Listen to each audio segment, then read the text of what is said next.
Thank you to Squarespace for sponsoring this video. Let's do a tour of the inside. Wow, that's hard. Best part of freedom. Oh, the freedom. I think the worst part is this doesn't make sense, and I'm so grateful to the universe for matching this happen.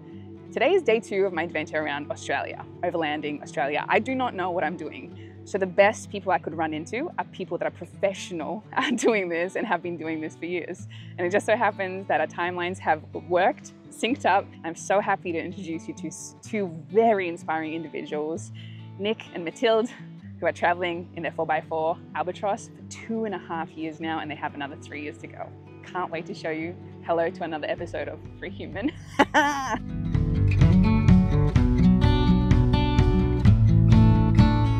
This is Nick and Mathilde from Next Meridian Expedition. These two are full-time travelers, driving across continents in their 4x4 Land Rover Albatross, and they've turned their passion for overlanding into an extraordinary lifestyle. What sets them apart is not just their love for travel, but their commitment to sustainability and leaving a positive impact on the places they visit. They've journeyed from Europe to Africa, South America, and beyond, all while documenting their expeditions to inspire others to explore the world in a conscious and adventurous way. In this episode, we'll dive into how they manage life on the road, their philosophy of freedom, and their tips for creating a nomadic lifestyle. Welcome, Nick and Mathilde. name. Hold on, I was not ready for that. Nick. Mathilde. Where are you from? France and Italy. France. How long have you been on the road? 2.5 years. How many countries? This is country 28th, we're in Australia. Continents? 5. You want to start from the front? This is our home.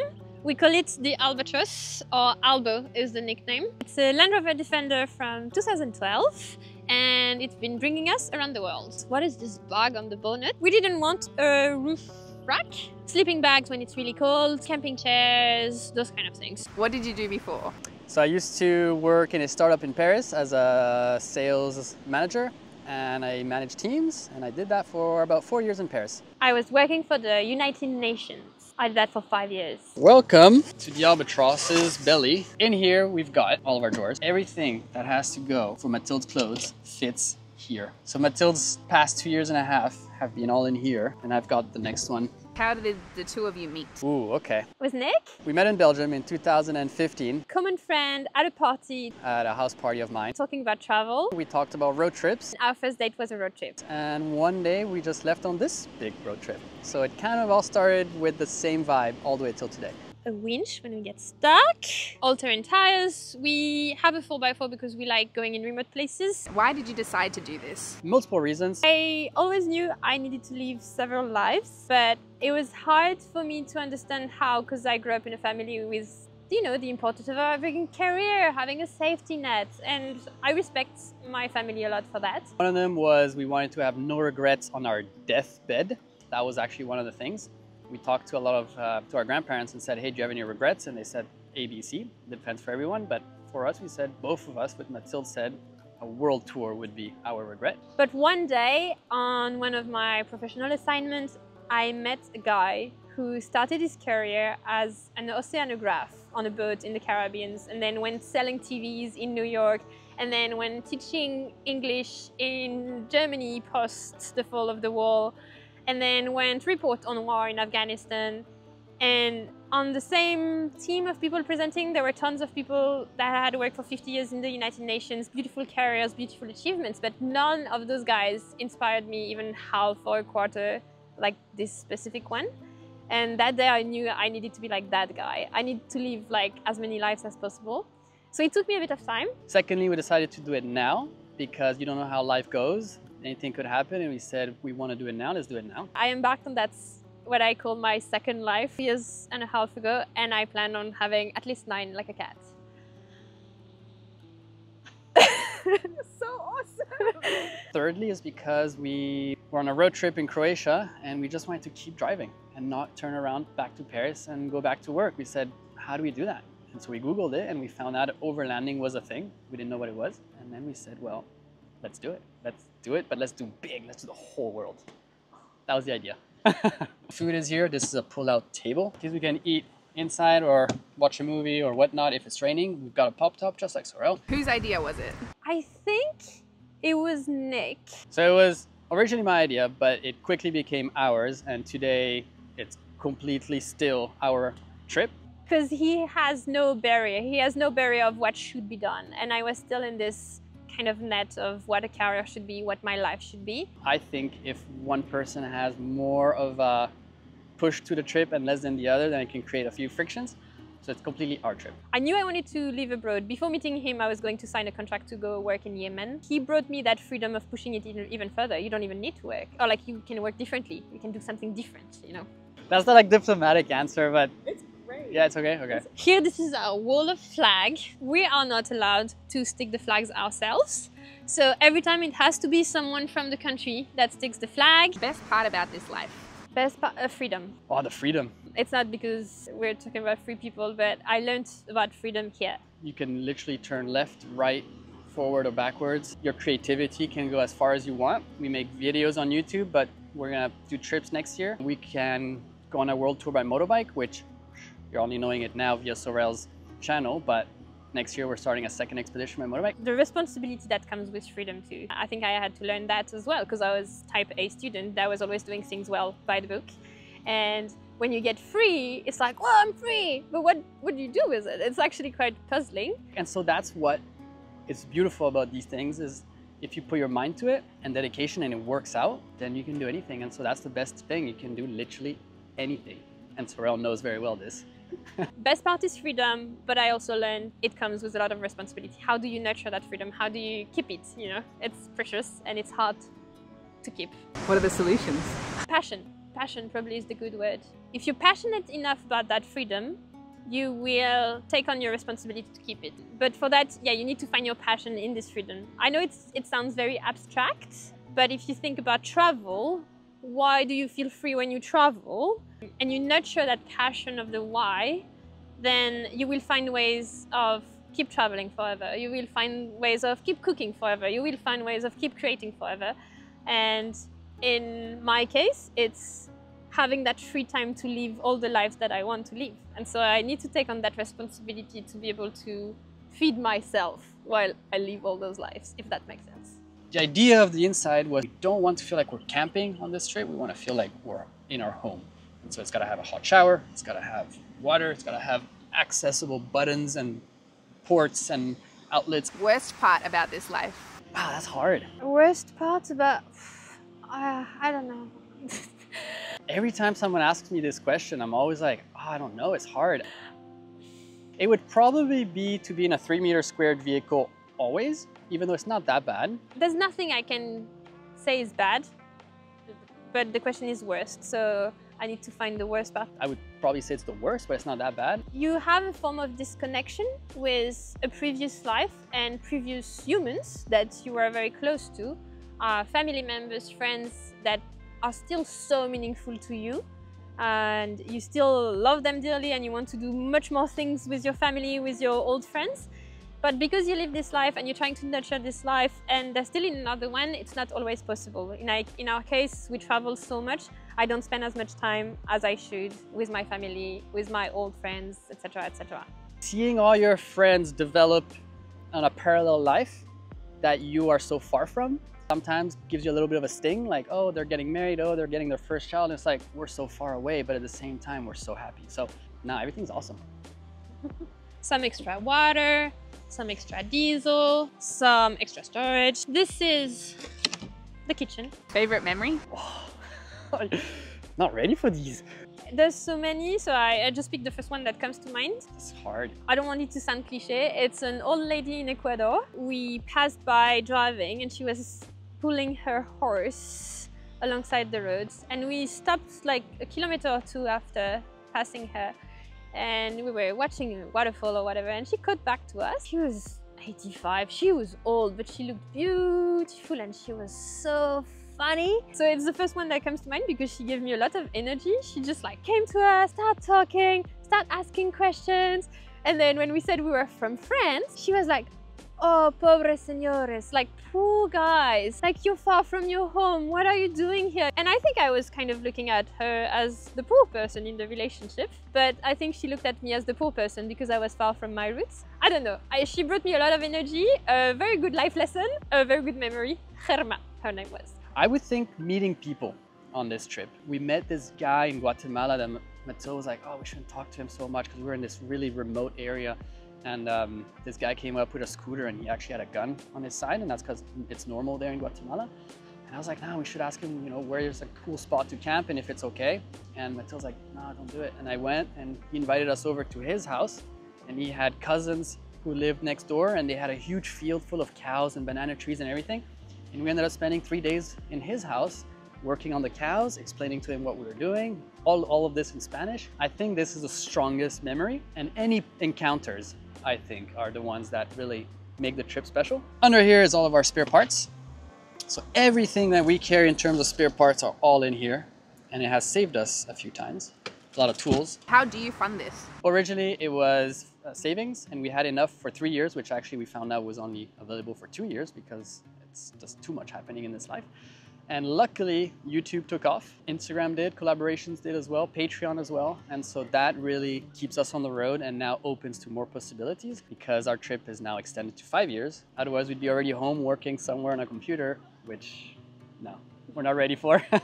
Basically everything we use for the kitchen. That's it, nothing interesting. How much did you save beforehand? We calculated about, for a couple, 2 people, and our lifestyle, it was around 30 to 40K euros per year. And so we saved about 80 to 90. It's a 45-liter fridge, and it is only a fridge. We don't get ice cream, so that's why we come and hang out with Sorrel. Ice cream! How Yeah. did you save it? Ooh, you have to be strong. You have to stop purchasing clothes, take a smaller apartment, invite friends for dinner instead of going to the restaurant, cut down on trips, cut down on a lot of spending, and actually put that chunk of money from your salary straight into a trip account so that you don't touch it and you don't buy the latest iPhone and you don't buy whatever. That's how we did it, and it worked out. The car is set up with a pop-up roof. The reason we wanted a pop-up roof is to have some sort of a living space inside, and in countries where we didn't feel comfortable, have a direct access to the steering wheel in case we need to evacuate fast. How long did it take to save? 2 years and a half. And COVID helped a lot because we couldn't spend anything, so it was perfect. So Mathilde's personal toiletry, my personal, and this is shared. Drop-down table for cooking, quick access. How much was Albatross? So we paid 41K, and it was half already built, all the interior mostly and the pop top. And then we spent another 25,000 euros in everything else. So about 70K, more or less. This back tire bag, it's useful for more storage, bin on one side, dirty laundry on the other, keep it organized. What has given you the courage to pursue this type of life? Ooh. Hard to admit sometimes, but Nick gave me a good portion of that courage because I don't think I had the spontaneity to do that on my own. Finding the right person that will go with me is already number one. Nick and some form of passion I think I already had in me, because I think otherwise I would have probably given up, but Nick would be the first element. And number two is the dream and not having regrets and just doing it. It's just, you have it, and you just, a lot of people don't take the step, and it's normal, we were in the same place, but if you take the step, all of your worries just disappear. The day we closed the car door and we started driving, we were like, this is really happening, and all of the stresses went, and since then, oh man, joy. This has 3 functionalities. It's the floor, it's exterior table, and it becomes a second bed. So we can sleep down, keeping the roof down, or we have guests and we sleep up and they sleep down. What were the biggest fears with this type of life, and how did you deal with that fear? So the biggest fear was, are we gonna get caught? When I say caught, is some sort of terrorist group, or go to prison, or flip the car over in a country where, you know, there's no healthcare. So it's probably more personal health and safety. Even though I traveled a lot before this world tour, I'm kind of a scared person. And secondly, it was, are we going to be able to do this on a long term? I have a lot of fears in people, even. I'm scared to sleep in, you know, like camp in my tent alone. Even when we were in Norway, Nick left and I was sleeping alone in the car, and I was scared in Norway where nothing happens. Lots of scares of being attacked in any shape or form. Thirdly, I would say is when you get back home after a trip like this, I think it's really hard to integrate again. And so how would it be for the after? But we're not there yet, so we'll see. I think my biggest lesson on this trip is that people are good and there's no problem. Like, honestly, I really learned that. Even though I had traveled a lot, even when I was scared, my only way to be safe was actually to reach out to people, and there was always someone to help. Even in the countries where they tell you it's so dangerous, Mexico, El Salvador, Honduras, Colombia, the best people. Every time I was scared, I went to someone, I was like, I'm sorry, is it safe here? I'm scared. People would be like, sit here, here's food, stay here as long as you want. And I'm like, I need to bring that in my next life. Follow me for life 3. That's where we cook usually, and we can have access to the inside of the car. What is a common question that people always ask you? How do you live in 3 meters squared together and not fight, break up, things like that? So everyone fights, that's normal, but we've got a massive garden where we can go and walk away if we need to think. And with Mathilde, we got really used to fighting and then spending maybe 10 to 30 minutes max, and then we're back to normal. We have a shovel. That's an interesting one. Do you know why we have a shovel? A lot of people ask us, where's your toilet? And technically there's a shovel on the bonnet, shovel in a hole. But Australia's been really good. There's a lot of public toilets everywhere, so we've mostly done public toilets. And upstairs is a bit. And yes, very small. It's a 120 by 185. And what does freedom mean to you? Is to always do things that make sense, that have meaning for me. You see what I mean? It's just being able to escape world that defines what you have to do and how you have to go. And actually I found that doing the alternative route is actually funner. You're still within the law and within the confinement of what you're supposed to be doing, but at the same time enjoying times 10 with a mind that is so relaxed, sometimes stressed, but relaxed. Yeah, it's hard to say, but I would say that freedom is a concept that is, I think, really rare in today's world because we all run towards a path and we have a lot of stresses, and the moment you let go, it's the moment you're like, wow, actually, it's gonna be fine. The world's gonna keep going without me having to do this specific task that I have to do by Friday. It's gonna be fine. The secret to be able to live for a long time on the road without getting tired is make sure you have all the comfort elements you like. Me, it was hot shower. I needed to have a hot shower, especially in coast places. So we have a shower tent and we have hot water in the car for hot showers. Not a lot of water, but we have it. Are you a free human? I think so. Yeah, 100%. 100%. No, but I'm working at it. Anything that I would love to have or would love to do, I kind of just focus on that. And usually when I encompass that in my body, I feel like I will get it. I don't live up to the responsibility yet to be a free human fully. So I don't want to come off as someone that, what do you call that? Given everything, I actually do the work to go get it. This is why I feel like I'm a free human, because I can do literally anything I want and I feel like I can hopefully get there. And at the same time, now that we have a financial stability, we can literally do whatever we want at any time, at any moment. If we like a place, we'll go there. If we don't like a moment, we'll just turn away. I get caught back by comfort and laziness sometimes. And I think people who are like fully free, they're not lazy people. They're not lazy people. They work at that freedom every single day. And I can sometimes feel myself caught back into, oh, you know, if I just got a job, I was doing well, you know, I would get some money, it would feed me. And so sometimes those kind of thoughts come when you're like, oh, it's too much work. Because it takes some work to live like we do with Nick. I would say why I'm not completely free is sometimes my mind is not focused enough on nurturing that freedom. If you have any advice for someone that would like to pursue a unique, weird life? Tell yourself it's possible, but you will need to live that life with a certain number of responsibility every day in order to achieve it. Define what your dream really is, what it really means to you, and how you can achieve it, and then put your mind to it and feel it. Encompass your body in that moment of whatever dream that is. It's not by luck that people live that kind of life. Every people who you see have a specific type of life, they probably worked hardcore, even if they didn't feel like working, but they probably dedicated every single day their energy to live that life. Launch yourself, because with Mathilde, it took us probably a year to set up everything, and we did it in little chunks. You've got to do everything in little chunks, because if you look at a world tour like ours, it's freaky. How do I ship? How do I get insurance? Can I send a car across the world? And you can do all these things, but you got to break it down to small chunks. One question and answer a day, and the process just looks a lot smaller. Because otherwise, when you're looking at this big ball, you'll just freak out, stress, and go cry in a corner. You just got to chunk it up. And secondly, get a deadline. When is the date that you're going to do it? And quit your job, because quitting your job is the hardest step, and getting a deadline to actually go is the second hardest. But the day after that, it's the best world. The best world, and it's all yours. And if you don't like it, you'll just go back and be like, sorry, I quit my job, can I get it back? Or just get another one. A snorkel to cross rivers. And that's it. And that is our home on wheels. Okay. Yeah. It's so nice. I love it. Honestly feels like an honor to have met them. These individuals are so adorable and they speak so highly of each other, which I think is one of my favorite things as well. They're so loving, kind, and I love that they keep reinforcing how beautiful the world is and how safe it is and how lovely the people are, because I truly believe that. And I have to say, meeting them on day 2 has made me so calm that this is the right path, that I need to be on this path exactly for the right growth, experiences, mind exploration, and I don't feel scared, nervous at all now. They have given me the confidence that this is a lifestyle that can last for years and you can travel the entire world. They've done 110,000 kilometers and they've gone through half of the world. I've done 35,000 kilometers in Nila already, just in Australia alone. So it's not that big. The world doesn't seem so big after speaking to them. These people have worked really hard to create this life for themselves. So well deserved. See you guys in the next one. Shout out now to the amazing Squarespace For sponsoring today's video. You guys are magnificent.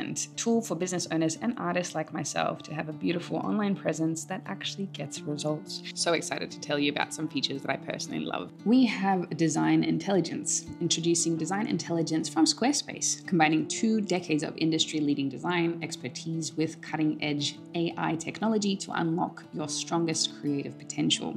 Design Intelligence empowers anyone to build a beautiful, more personalized website tailored to their unique needs and craft a bespoke digital identity to use across one's entire online presence. Squarespace Payments. Squarespace Payments is the easiest way to manage your payments in one place with Squarespace. Onboarding is fast and simple. Get started with just a few clicks and start receiving payments right away. Plus, give your customers more ways to pay with popular methods like these ones. That's a lot. Sell content. Squarespace makes it easy to sell access to content on your website like online courses, blogs, videos, and memberships. Earn recurring revenue by gating your content behind a paywall. Simply set up a price and choose whether to charge a one-time fee or subscription for access. You know what to do. Go to squarespace.com for a free trial, and when you are ready to launch, go to squarespace.com/Sorel to get 10% off your first website or domain. Thank you so much, Squarespace, for sponsoring this video. And to you watching, thank you so much. See you next time.